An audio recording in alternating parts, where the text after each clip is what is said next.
hi నమస్తే welcome to Myra Media నేను మీ కేవీఆర్ ఆంధ్రప్రదేశ్ రాజకీయాల్లో ఒక అనూహ్య పరిణామం చోటు చేసుకుంది వైఎస్ఆర్సీపీ మొత్తం 175 అసెంబ్లీ సీట్లు 24 పార్లమెంట్ సీట్లను ప్రకటించి ఒకే ఒక స్థానాన్ని మాత్రం హోల్డ్లో పెట్టింది అదే అనకాపల్లి సీటు అసలు అనకాపల్లిని బ్లాంక్గా ఎందుకు ఉంచారు సిట్టింగ్ ఎంపీ బి శెట్టి సత్యవతిని ఎందుకు పక్కన పెట్టారు ఆమె స్థానంలో కొత్త అభ్యర్థిని ఏమైనా ఆలోచిస్తోందా ఇవి ఇప్పుడు రాజకీయ వర్గాల్లో తీవ్రంగా చర్చకు వస్తున్న వ్యవహారం ఇకపోతే ఇదే సీటు మీద కూటమి అభ్యర్థిగా బీజేపీనా లేకపోతే టీడీపీనా జనసేన గుర్తుతోనా మొత్తం మీద సీఎం రమేష్ అనకాపల్లి ఎంపీగా పోటీ చేసేందుకు ఆసక్తిగా ఉన్నారని ప్రత్యర్థి వర్గాలు చెప్తున్న వాదన ఈ నేపథ్యంలో అంటే ఒకవేళ సీఎం రమేష్ కనుక అక్కడ నిలబడితే ఆయనకు ధీటైన అభ్యర్థిగా మరో పెద్ద బిగ్ షాట్ నిలబెట్టాలన్న ఉద్దేశంతోనే వైఎస్ జగన్మోహన్ రెడ్డి ఆ సీటును హోల్డ్లో పెట్టారని చెప్పి అంటున్నారు ఇకపోతే మొత్తం 199 స్థానాల్లో 24 సీట్లను మహిళలకు కేటాయించిన నేపథ్యంలో బి శెట్టి సత్యవతికి అంటే మహిళలకు ఇంకా ఇన్ని సీట్లే అని ఫైనల్గా కంక్లూజన్ ఇచ్చిన నేపథ్యంలో ఇక అనకాపల్లిలో బి శెట్టి సత్యవతికి ఈసారి సీట్ లేదన్నది కన్ఫర్మ్ అయిపోయింది మరి అయితే ఆ అనకాపల్లి వైసీపీ అభ్యర్థి ఎవరై ఉండొచ్చు అన్నది ఇప్పుడు ఆసక్తికరంగా మారింది ఇప్పటికే ముద్రగడ పద్మనాభం ఎట్లాంటి కండిషన్స్ లేకుండానే వైసీపీలో చేరిన నేపథ్యంలో ఆయన కుటుంబంలో ఎవరికో ఒకరికి అనకాపల్లి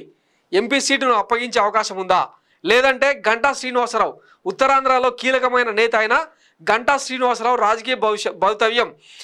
ఎటు కాకుండా పోయిన నేపథ్యంలో ఆయన వైసీపీ వైపు ఆశగా ఆసక్తిగా చూస్తున్నారు ఆయనతో చర్చలు జరుగుతున్న నేపథ్యంలో ఒకవేళ గంటా శ్రీనివాసరావు వైసీపీలో చేరితే అనకాపల్లి ఎంపీ సీట్ను ఆయన కేటాయిస్తారా అన్నది ఆసక్తికరంగా మారింది ఈ నేపథ్యంలోనే అనకాపల్లిని అట్లా అంటే అభ్యర్థిని ప్రకటించకుండా హోల్డ్లో పెట్టారు ఇంకొక ట్విస్ట్ ఏంటంటే అనకాపల్లి బీసీలకే అని చెప్పి వైసీపీ వర్గాల నుంచి తెలుస్తున్న సమాచారం ఈ నేపథ్యంలో కాపు నేతలైన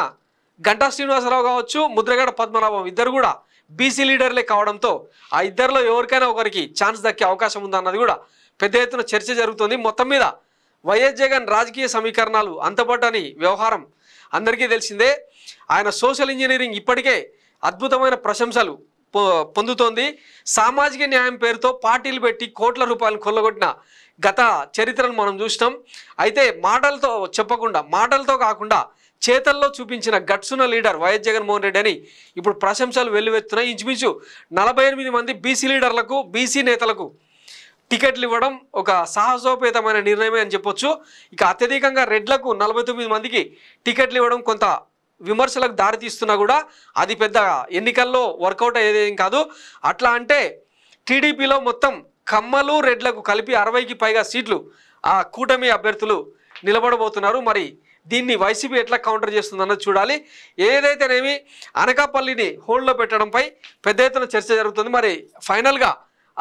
ఇప్పటికే షెడ్యూల్ కూడా వచ్చేసింది ఆ నియోజకవర్గం అభ్యర్థి ఎవరన్నది పార్లమెంట్ నియోజకవర్గ అభ్యర్థి ఎవరన్నది రాబోయే 2-3 రోజుల్లో తేలే అవకాశం ఉంది సో చూద్దాం ఎవరికి ఇస్తారు ఆ టికెట్ అన్నది thanks for watching Myra Media నేను మీ కేవీఆర్ థ్యాంక్ యూ